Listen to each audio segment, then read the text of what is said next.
Ali, mwisho swali ambalo nataka kukuuliza ni kuhusiana na dabi ya Kariakoo. Sio hii ilokuwepo tu, yani zote kwa maana in general. Kila dabi ya Kariakoo inayochezwa mara nyingi kumekuwa kuna kelele za waamuzi. Kama utasikia kutoka Yanga, utasikia kutoka Simba. Inategemea tu na kitu gani. Kila dabi inayochezwa. Na wewe umekaa kwenye uandishi, uko kwenye uchambuzi kwa muda mrefu, na naamini unakubaliana na hilo. Kwanza kila dabi inayochezwa kuna malalamiko. Unadhani ikitokea ikaruhusiwa VAR kwanza kutumika kwenye mchezo, baadhi ya mchezo ile muhimu kusho kama wa Simba na Yanga, itasaidia au unaweza tukuona vihoja zaidi hivi ambavyo tunaviona? Unajua, mjadala wa waamuzi ni mjadala wa kidunia, kwa sababu hata huko ambako dunia ya mpira imeendelea kuna teknolojia nyingi ambazo zinamsaidia mwamuzi kwenye kufanya maamuzi yake, bado malalamiko yapo. Sisi tunaangalia kila siku hapa ligi kuu ya England, kila weekend hayakosi malalamiko, na wako baadhi pia wachezaji, baadhi wadau, hata hiyo VAR yenyewe wanasema isitumike, kwa sababu bado VAR haikupi, yani anayetafsiri VAR bado ni mwamuzi. Sio kwamba ni umeona ile goal line technology ni teknolojia ambayo ina detect kwenye saa ya mwamuzi. Kwa mpira ukivuka tu line ime detect. Kwa teknolojia pale 100% imemsaidia mwamuzi. Lakini VAR inampa picha mwamuzi nafasi ya kurudia picha. Yaani hakuna maajabu, ni mwamuzi anapata nafasi ya kurudia picha ya video, alafu aitafsiri. Sio, unaelewa vizuri? Goal line technology ni teknolojia inamsaidia mwamuzi 100%, na mwamuzi hajawahi kuipinga. Saa ikisha vibrate, maana yake inamwambia ile chip ambayo kwenye mpira imethibitisha 100% mpira umevuka mstari. Kwa hiyo ikidetect tu hapa anaita kati. Lakini VAR ni msaada wa picha mwamuzi kutafsiri tukio. Kama wewe uko nyumbani unavyoona mechi, ikaja replay ukasema hii ya Prince Dube hii sio offside, ndio mechi inavyosimama, alafu picha inarejea, mwamuzi kwenye chumba atafsiri. Kwa bado ni binadamu anayefanya tafsiri, lakini kwa msaada wa video. Bado malalamiko yanaendelea kuwepo. Dabi hii ambayo imechezwa hivi karibuni, hii dabi tumeharibu wenyewe. Nikisimama kama mdau tu wa mpira, hii dabi tumeharibu wenyewe. Kama tunasema shida ni waamuzi, sisi tumecreate tatizo. Kwanza tumewatengenezea kuto kujiamini waamuzi ambao tuko nao. Kuto kujiamini.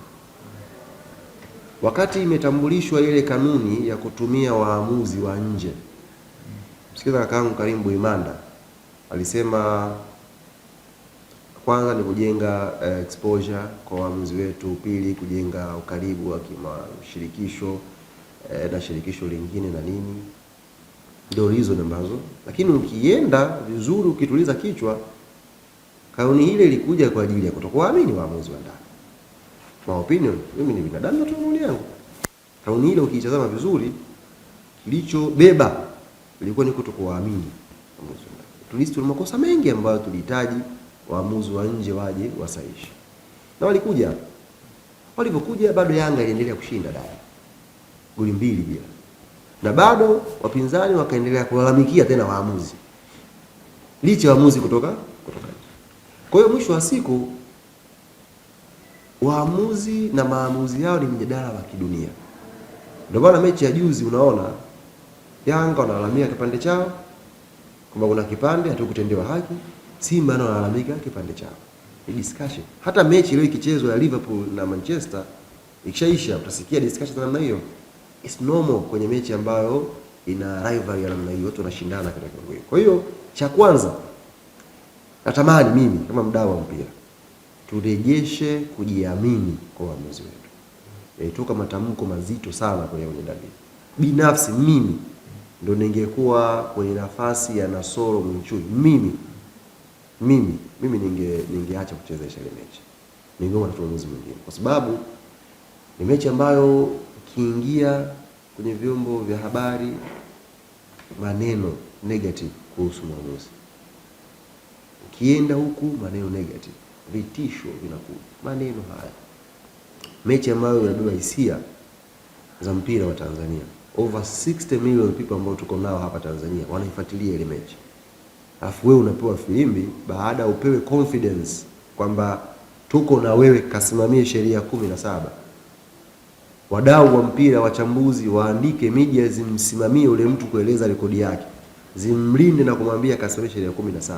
Tulikuwa wa kwanza vyombo vya habari kumshambulia, kumuongelea vibaya kwamba hatoshi, umri umekwenda, hawezi, hana kasi, hana nini. Tulikuwa wa kwanza vyombo vya habari. Baadaye tena maneno yakawa mengi kuhusu mwamuzi. Amejitahidi sana, tutakwambia ukweli. Kwa situation ilivyokuwa, kwa situation ilivyokuwa situation, hata kama anastaafu mpira leo, katika mechi ambayo licha ya mara yote tunasikia center referee amefanya kazi yake vizuri, pressure ilikuwa kubwa sana. Unajua pressure ikishakuwa kubwa sana, kila upande unapiga pressure na nini, mwamuzi automatic atawaza tu sare ili kila mtu aondoke hapa amefurahi. Yes, ni normal kibinadamu. Yaani ukishaona kwamba upande A haukuamini, upande B unakushambulia, hivi wewe huna mtu wa kukusaidia, unafanyaje? Unaweka pacha bila akakusaidia, mtajua huko mbele baadaye. Kocha, kwanza mimi cha kushauri turejeshe confidence ya waamuzi wetu.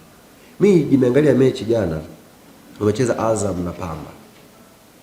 Sadim Mrope mwamuzi wa katikati, penalty sahihi ya Pamba katoa, kadi nyekundu ya Fesa, mchezaji mkubwa kwenye pitch, katoa. Wala vizuri sijui. Tukio kali huko, hatuna waamuzi wabaya. Yaani Sadim Mrope anawezaje kuchezesha vizuri mechi ya Azam na Pamba, ashindwe mechi ya Yanga na timu nyingine au Simba na timu nyingine?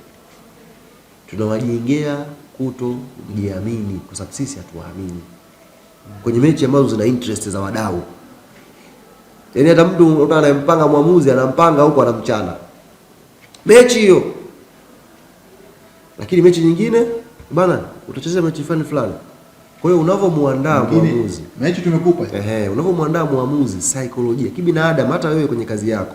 Sasa hizi Millard yakwambia Rama interview hii isipopanda tayari ameongeza tension kwenye kazi yako, pressure. Kwa hiyo unakuja kunioje hapa, unatamani tu ipande, utaangalia sauti nzuri, utaangalia quality ya picha, engo zako, sosi wako anaonekanaje, utaangalia dakika ngapi umenioji, matangazo uweke wapi. Utakachoona kufikiria wewe ni kazi ipande. Lakini ukienda kumhoji mtu mwingine bila pressure, utazingatia vitu vyote, kwa hiyo interview yako itakuwa kubwa. Kwa mimi niwapongeze sana waamuzi wa mpira hapa Tanzania. Tukiwa tu wa kweli, hatuwapongezaji, lakini wanafanya kazi kwenye mazingira magumu, lakini wanafanya kazi yao alhamdulillah. Ile dabi ya juzi shekhe, pressure ambayo ilikuwa nje ya uwanja, pressure ambayo kwenye vyombo vya habari, wewe ndio unasoro mchu, wewe ndio baba yako unamwambia achezeshe. Tuwe tu wa kweli, ndio wazazi watoto wake ni mwambia achezeshe. Yaani mechi unaenda kwenye mechi ushaona mlango wa jela. Wewe hujawahi kuiba hata kuku kwenye maisha yako, mpira wakupeleke jela kwa filimbi. Wewe ungempa babako achezeshe, usingemwambia achezeshe. Kwa hiyo turejeshe confidence ya waamuzi. Makosa yanafanyika hata huko, ndio maana makosa yanafanyika hata huko ambako dunia imeendelea.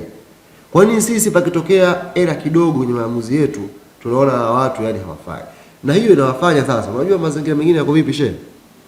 Unapomfanya mtu hivyo, katikati tumemzalisha hapa Rajiga, akawa anaaminika nafikiri na CAF, Frank Komba anakwenda mechi za CAF anachezesha na nini.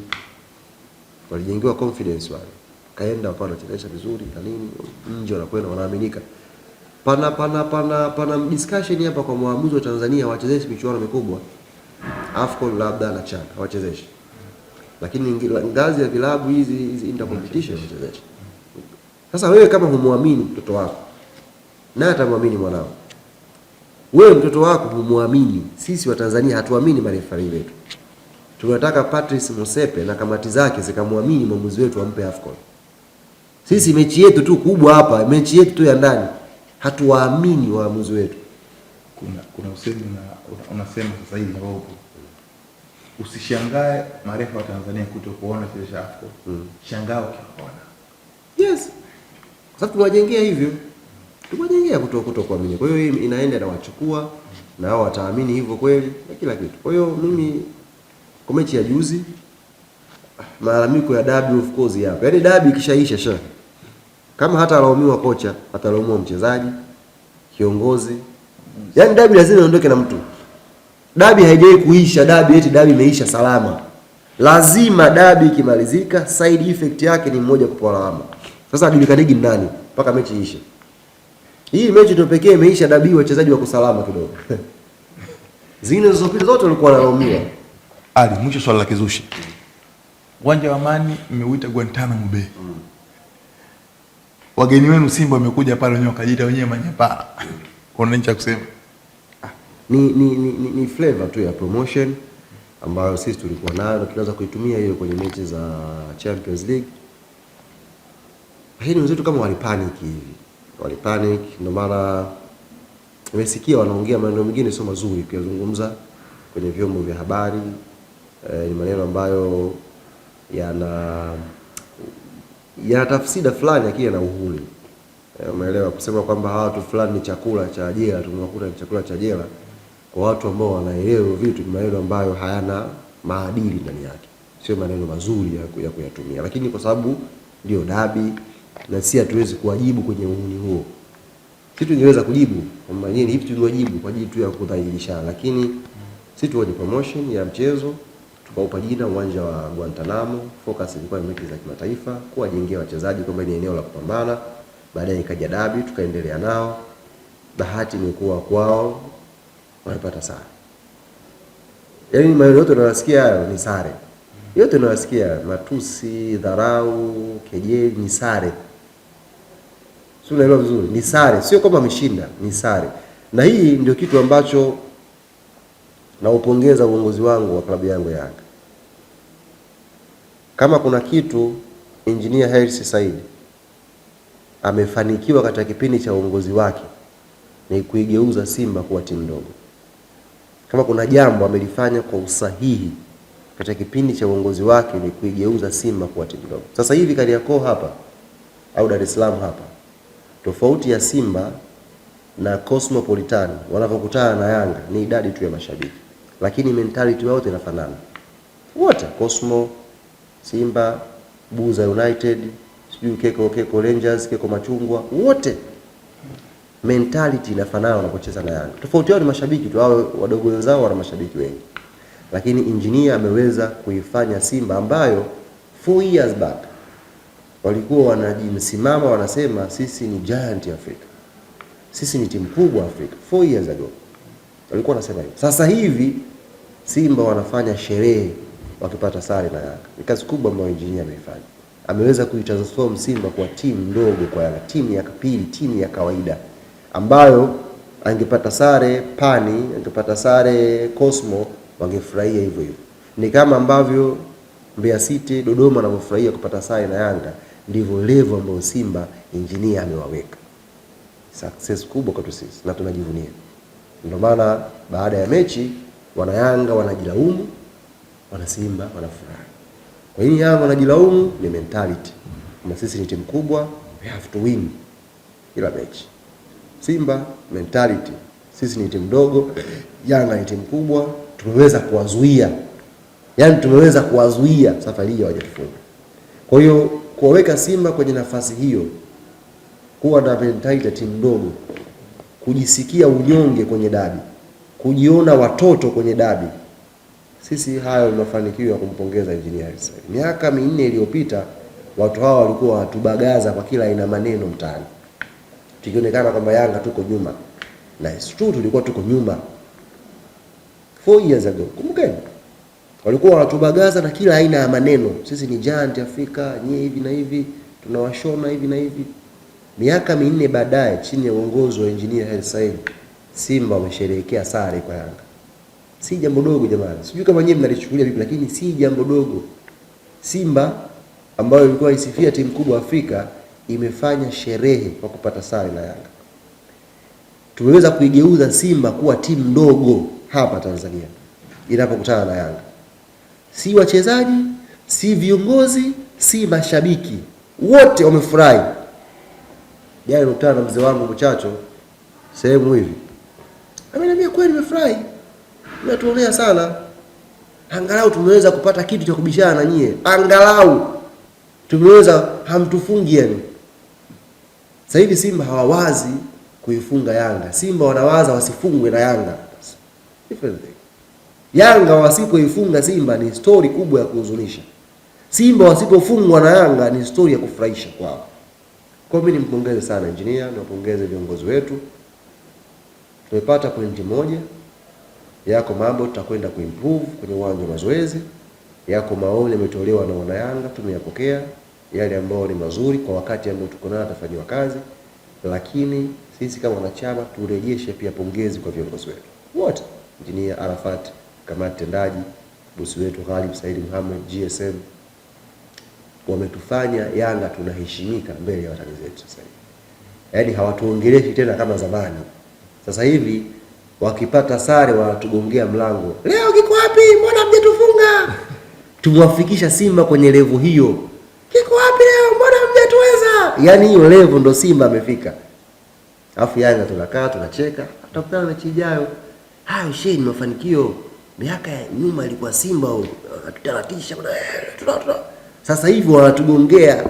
Mimi na message hapa, mtu ananiambia kiko wapi wewe? Mbona mjatufunga? Nasikitika, nasema haya. Shukrani sana. Shukrani.